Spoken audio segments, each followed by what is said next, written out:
Ficheiro número 1. Eu nunca escrevi um livro na minha vida. Para ser honesto, isto não deve ser levado como um livro. Vais provavelmente encontrar 100 erros ortográficos. Estou com pressa, por isso perdoa-me.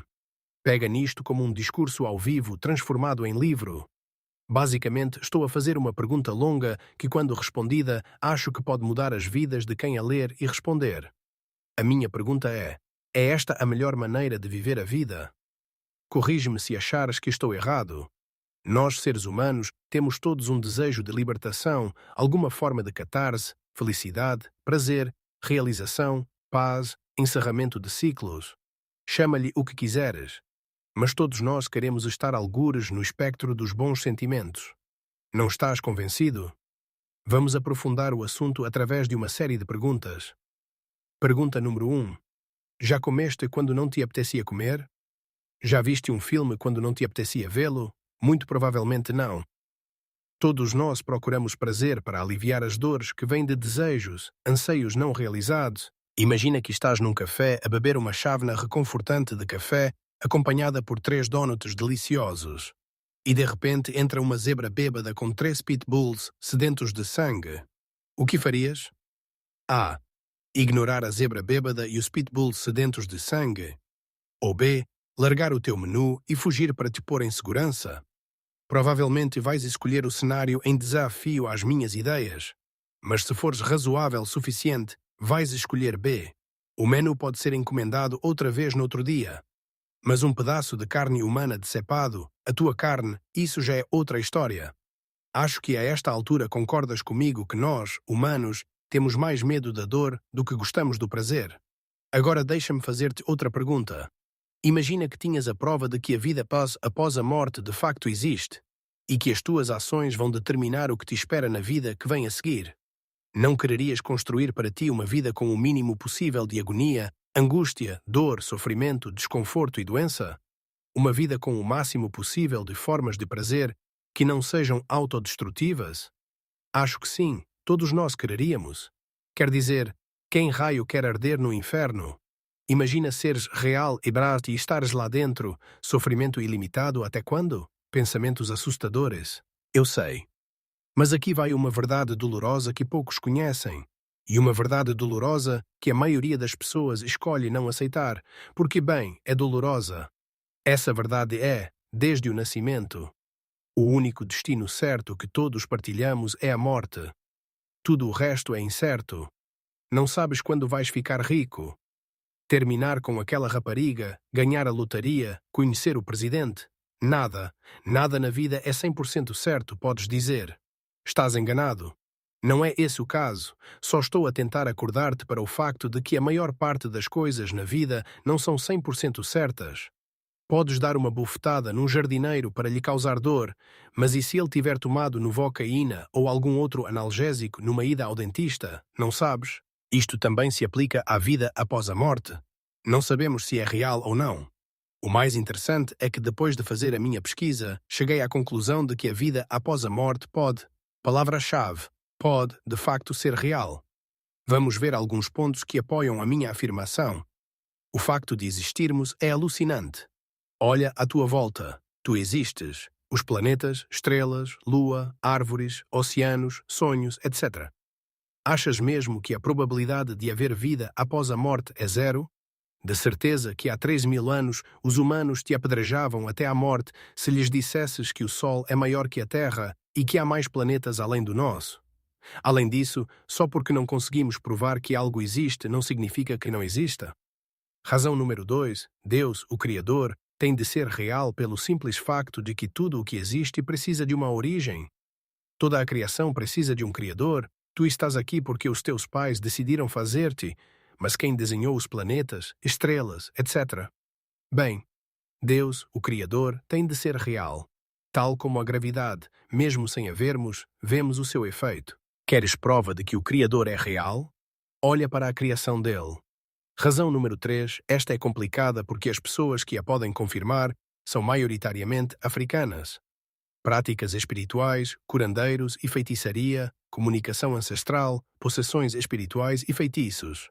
Tudo isto é real e posso confirmar 100%, como sul-africano. Não acreditas em mim? Pergunta lá a um sul-africano sobre Ahmed Lozi Izangoma e Abatakati. Aí vais encontrar as respostas. Razão número 4. Agora mesmo, se fores pesquisar, a vida após a morte é real. Em qualquer plataforma de redes sociais de destaque, especialmente no YouTube. Depois de veres qualquer vídeo, vai à secção de comentários e vais ler inúmeros testemunhos de pessoas que tiveram experiências sobrenaturais muito semelhantes, aumentando ainda mais a probabilidade de a vida após a morte ser real. As razões acima são porque eu aposto que a vida após a morte é real em vez de não ser. Como a vida é semelhante a um jogo de xadrez. Prefiro viver como se a vida após a morte fosse real do que como se não fosse. Se for real, então terei juntado karma suficiente, tesouros celestiais, e se não for real, o que me espera é a não existência. Agora, a pergunta de ouro: qual Deus? À primeira vista, pode parecer uma pergunta estúpida. O que queres dizer com qual Deus? Não há só um Deus? Não sei. Voltando ao assunto principal. Qual Deus? Gostava de responder a uma pergunta com outra pergunta. Se tivesses um filho, ou seja, neste caso, serias mãe ou pai, não darias tudo por ele? Não assumirias a responsabilidade por esta alma, por esta criança que co-criaste, guiando-a para o caminho certo? Não te sacrificarias pelo teu filho ou filha? Acho que sim. Outra pergunta: que Deus disseram que fez tudo o que foi mencionado acima?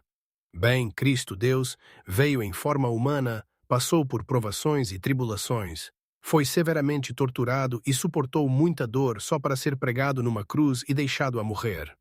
Embora tenha ressuscitado, isso não anula o tratamento desumano que sofreu, e tudo por quem?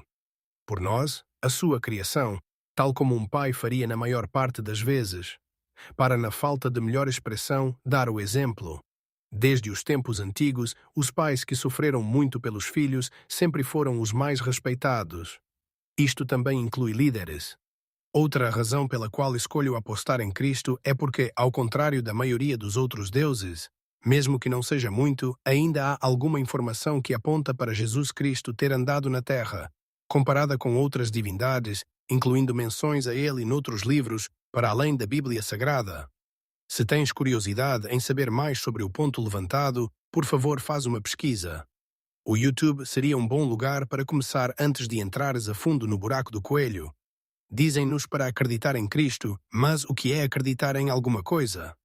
Acreditar é ter confiança na verdade, na existência ou na fiabilidade de algo, embora sem prova absoluta de que se está certo ao fazê-lo. Sem prova absoluta. Quando os apostadores desportivos apostam, tentam obter o máximo de informação possível sobre as suas equipas, desempenho anterior, classificação, etc. Não têm a certeza se a equipa ou cavalo escolhido vai ganhar, apenas sabem que é mais provável que ganhe.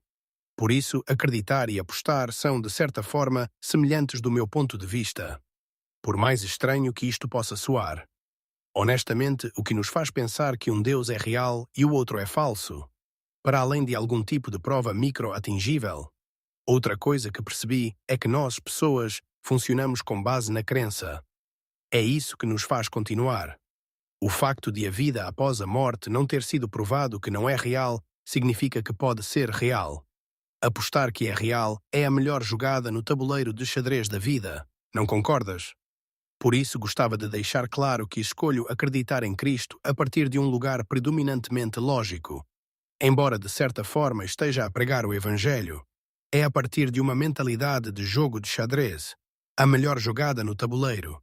Se eu morresse, muito provavelmente sobreviveria ao inferno através de Jesus Cristo, em comparação com outras figuras religiosas. Agora, ser cristão e realmente seguir Cristo são duas maneiras diferentes de viver. Na maior parte das vezes, ser cristão é cantar músicas gospel, ir à igreja aos domingos, publicar fotos da igreja, escrever versículos da Bíblia na bio e usar terços. Seguir Cristo, por outro lado, ser um discípulo, é difícil. Isto inclui pregar e espalhar o Evangelho sem vergonha, cumprir a lei de Cristo, que diz que devemos amar uns aos outros como Ele nos amou. O auge disto é mostrar amor aos teus inimigos, que é de longe a coisa mais difícil de fazer, a seguir a lutar contra a imoralidade sexual. Os seguintes versículos são a razão pela qual cheguei a esta conclusão. Foi um choque para mim, mas com o tempo começou a fazer sentido. Mateus 16, 24. Então, Jesus disse aos seus discípulos: Se alguém quiser vir após mim, negue-se a si mesmo, tome a sua cruz e siga-me. João 14, 15. Se me amais, guardareis os meus mandamentos. Mateus 22, 36, 40. Mestre, qual é o maior mandamento da lei? Jesus respondeu: Amarás o Senhor teu Deus de todo o teu coração, e de toda a tua alma, e de todo o teu entendimento. Este é o primeiro e maior mandamento, e o segundo é semelhante a este: Amarás o teu próximo como a ti mesmo. Destes dois mandamentos dependem toda a lei e os profetas. Depois a minha pergunta foi: por quê? Por que amar o meu próximo e os meus inimigos? Como se o Criador tivesse sentido a minha mente inquieta, este versículo saltou da Bíblia diretamente para a minha cara. Mateus 6, 19 e 21. Tesouros no céu. Não ajunteis para vós tesouros na terra, onde a traça e a ferrugem destroem, e onde os ladrões arrombam e roubam. Mas ajuntai para vós tesouros no céu, onde nem a traça nem a ferrugem destroem, e onde os ladrões não arrombam nem roubam. Pois onde estiver o teu tesouro, aí estará também o teu coração. Sei que é difícil de engolir, mas por que mostraria eu amor aos meus inimigos se não beneficiasse com isso? Não faria sentido. É por isso que digo abertamente: eu, Telani, sigo predominantemente Cristo por causa da promessa de uma vida após a morte bonita e de tesouros celestiais. É por isso que pratico a maioria dos meus atos de bondade e também porque, na maior parte das vezes, sinto-me bem quando ajudo os outros. A minha próxima pergunta foi: como? Como mostro amor a Deus e aos que me rodeiam, incluindo os meus inimigos? À primeira vista, isto pode parecer uma pergunta simples e idiota, mas não é.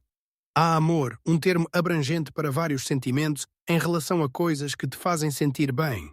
Não amas comida da mesma forma que amas os teus amigos, suponho. Depois há amor como verbo de ação. Esta é a definição de dicionário da palavra amor. Preocupação altruísta, leal e benevolente com o bem de outro, tal como a preocupação paternal de Deus pela humanidade. 2. Preocupação fraternal pelos outros. Basicamente, mostrar preocupação pelo bem-estar de outro. Eu, de todo o meu coração, acredito que é este o amor que Jesus nos manda mostrar àqueles que nos rodeiam, amigo ou inimigo. É isto que se diz que Cristo exige daqueles que escolherem segui-lo para beneficiarem a sua própria vida após a morte.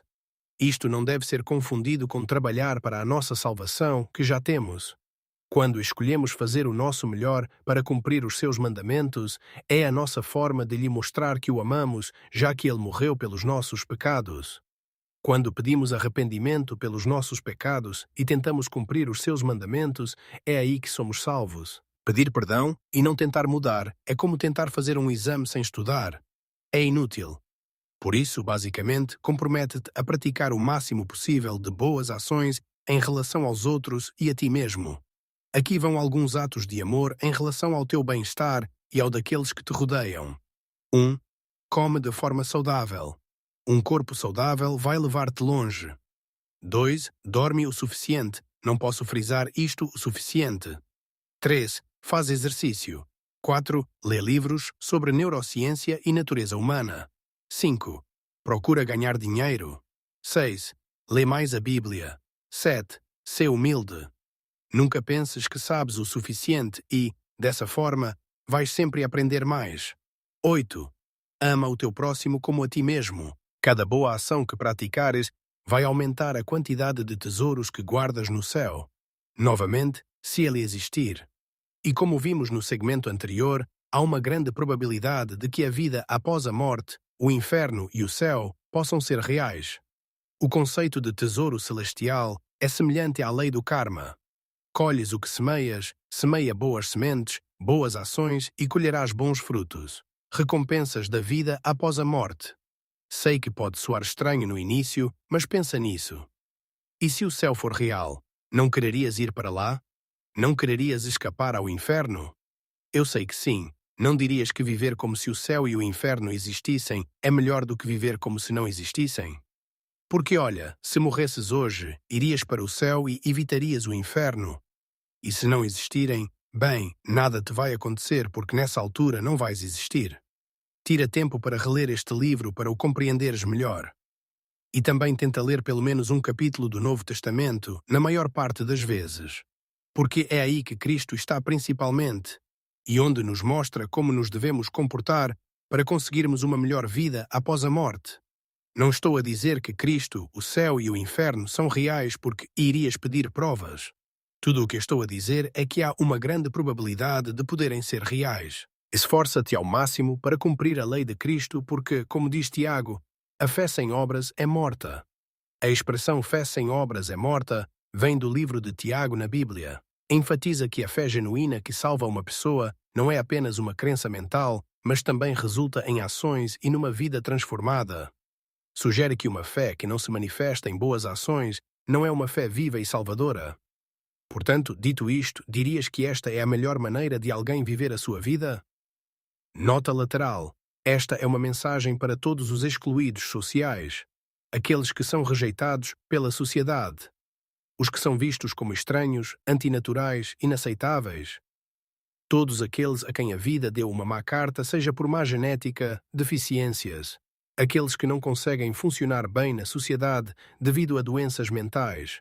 Atrevo-me a dizer, por mais desconfortável que possa soar, sei que vocês existem. Aqueles que estão registados como sexualmente incapazes devido a várias deformidades penianas e muitas outras razões. Se leste este livro e depois chegaste à mesma conclusão que eu, há um grupo de pessoas que muito provavelmente te vai aceitar. Os Frayers são um grupo dedicado a Cristo. Faz a tua pesquisa sobre eles e tenta por todos os meios entrar em contacto com eles. Se não estás sozinho, és amado. Sê forte. Estuda neurociência para tirar o melhor do teu cérebro e corpo. Não te queixes porque isso não te vai beneficiar de forma alguma. Não te mates. Não sabemos quais podem ser as consequências disso na vida após a morte. Muito provavelmente serão más. De novo, sê forte e saibam que vos amo a todos. Se concordas com o que está escrito neste livro, por favor partilha-o com o máximo de pessoas possível. Obrigado e cuida-te.